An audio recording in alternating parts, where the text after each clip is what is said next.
Courtney, that was bloody fantastic. Thank you. Let me tell you something, Courtney. Something has changed in you. Trust me. In the time you were on the show last year to now, your interaction with the audience, the confidence. I think this has been my favourite performance of you so far. There is a moment in television history that people still talk about. Not because of pyrotechnics or a dramatic plot twist, but because of a 13-year-old girl from a tiny mining village in England who walked onto one of the biggest stages in the world and made a room full of hardened entertainment professionals forget where they were. That girl was Courtney Hadwin. And the man who perhaps felt her impact the deepest, even if he never quite showed it, was Simon Cowell. But here is the thing about Simon Cowell. He has built his entire career on emotional distance. He is the man who has told thousands of hopefuls that they are simply not good enough, without flinching, without hesitation. He has sat through performances that moved entire audiences to tears and barely raised an eyebrow. Vulnerability, for Simon, has always been a liability. So when something or someone cracks that armor, you pay attention. And Courtney Hadwin cracked it.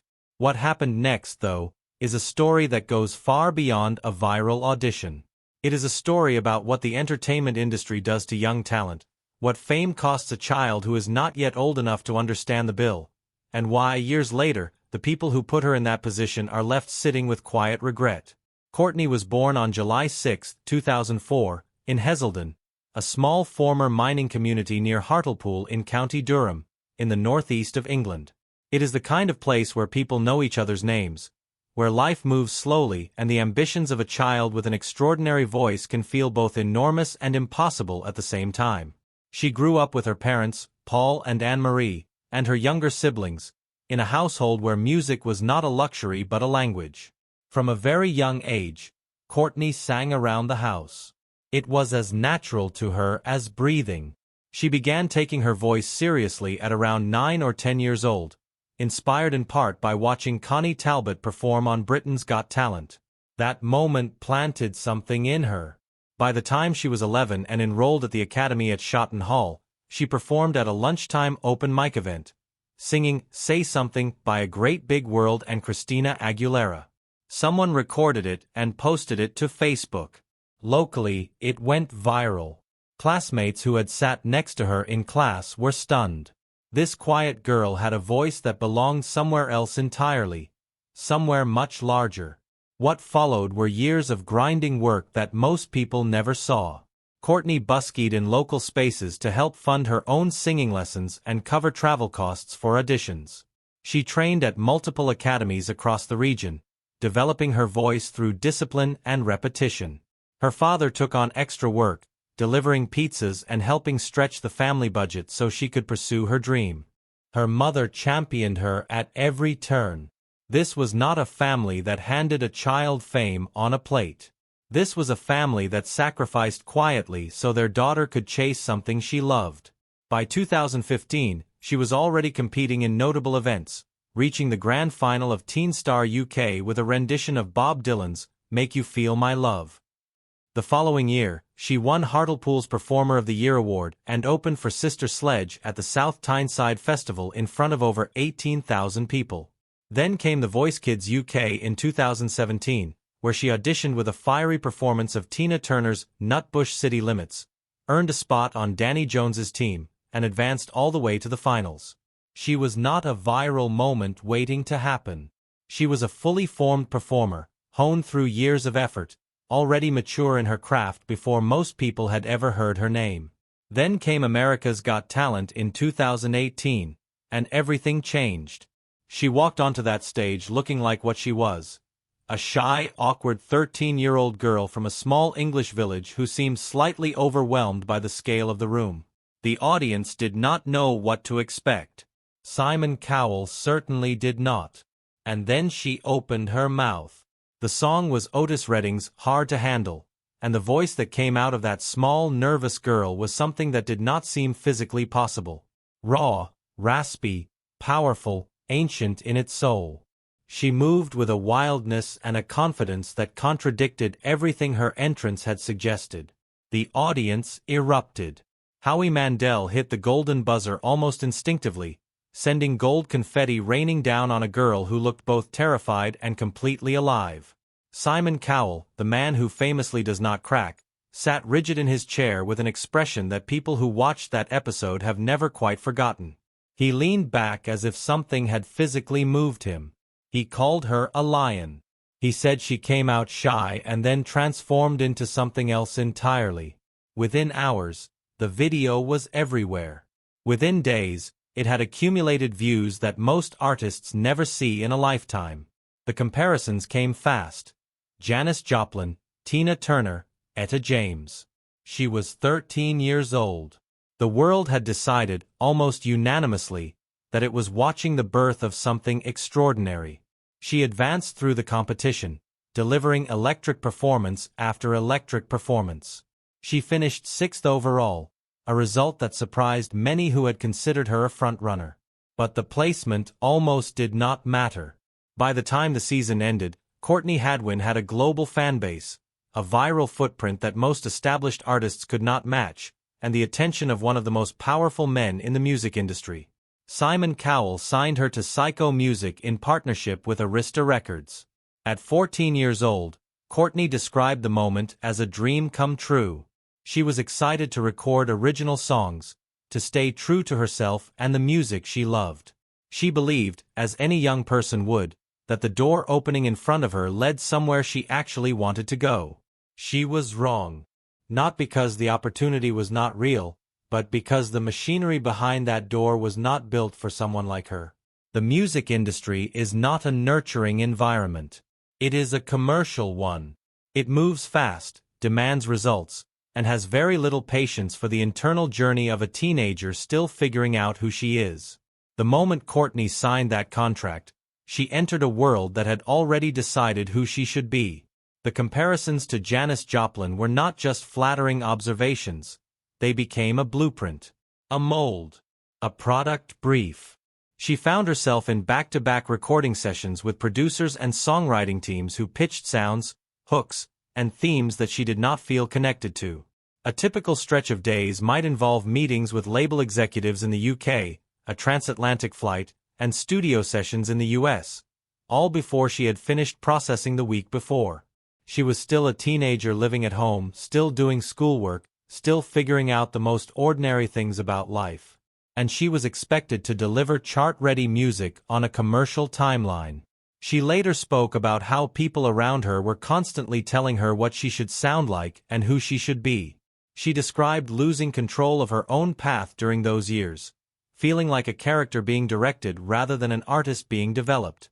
The songs she was recording did not feel like hers. The image being constructed around her did not feel like her. The gritty, soulful, raw energy that had captivated the world in that AGT audition was being filtered, polished, and packaged into something more palatable for mainstream radio. And in that process, something essential was being stripped away.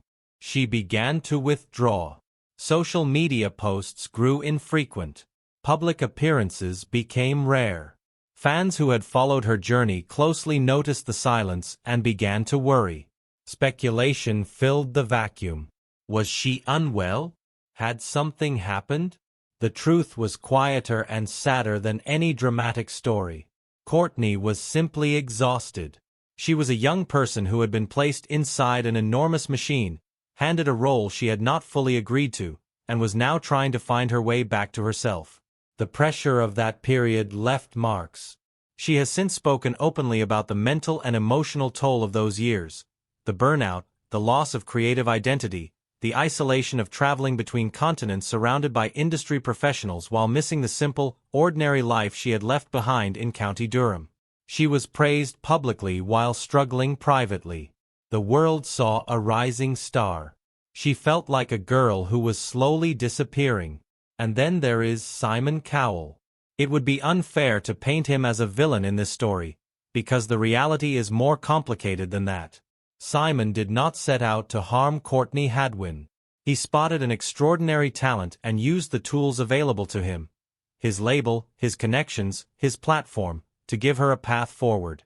What he could not provide, and perhaps never intended to, was guidance through the emotional and psychological complexity of what happens when a child is handed a spotlight that size. Simon Cowell is a talent spotter and a businessman. He has always been transparent about that. His role is to identify potential, sign it, and put it to work. He is not a mentor in the personal sense.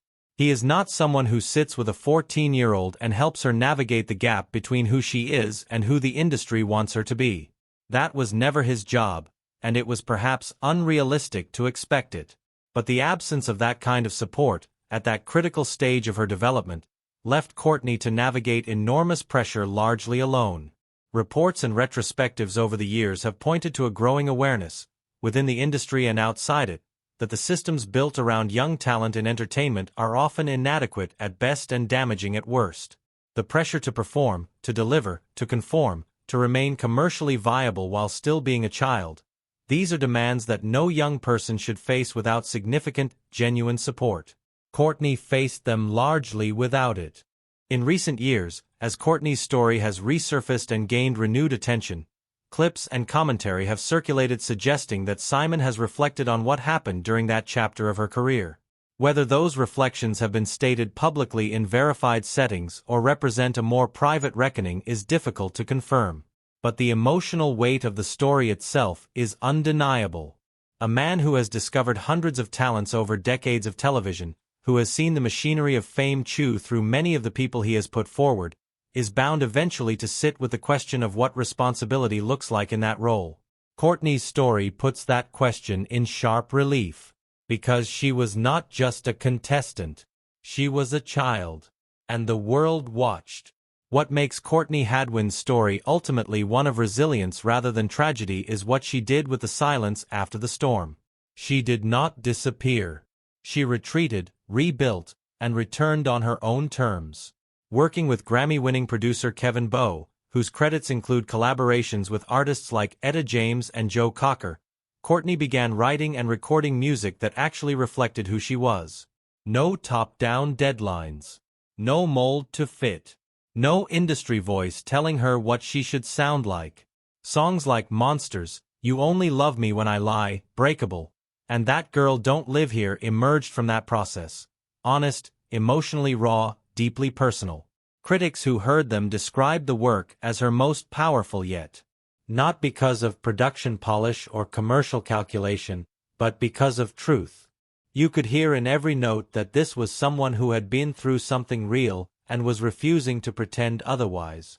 Her project Little Miss Jagged, with a release date in September 2025, has been described as her boldest and most personal body of work. A stripped-down, microphone-free video performance of You Only Love Me When I Lie circulated online and left viewers genuinely moved.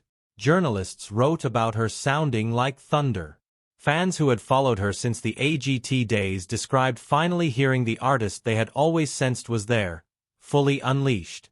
In April 2024, she performed at Carnegie Hall, handpicked by the legendary Clive Davis to open a gala with a tribute to Janis Joplin.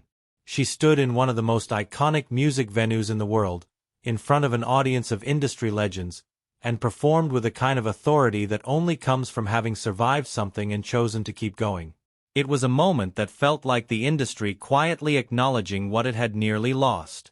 She returned to the UK, settled back into the northeast of England she had always called home, and built a life that balanced creative ambition with the ordinary, grounding things that had always mattered most to her. She stayed in touch with people from Heselden and Peterlee. She wrote in quiet moments at home. She was candid on social media about her mental health journey, about therapy, about self-reflection, about the process of building boundaries and learning to protect the creative space that had almost been taken from her. She signed with new management in early 2025, Total Artist Management under Oliver Mojita, and began booking shows across the UK and Europe with plans for US dates. She played Fiddler Elbow in London. She was building, deliberately and on her own schedule, towards something that would last. Courtney Hadwin is 20 years old now.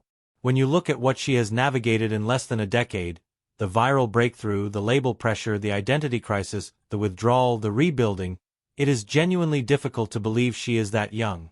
She has lived, artistically and emotionally, the kind of journey that most people take a lifetime to complete.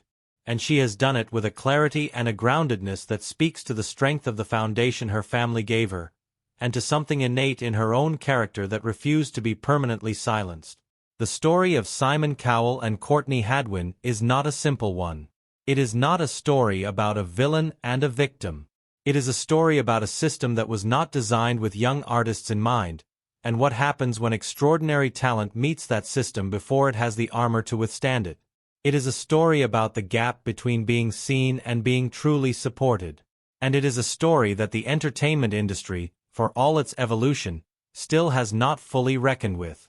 But most of all, it is a story about a girl from a small mining village in County Durham who had something in her voice that stopped a room full of cynics cold, who survived the machinery that tried to reshape her, and who came out the other side more herself than she had ever been allowed to be. Simon Cowell spotted a lion that day in 2018. He was right about what she was. He just did not know, yet, what it would take for her to fully become it. She figured that out herself.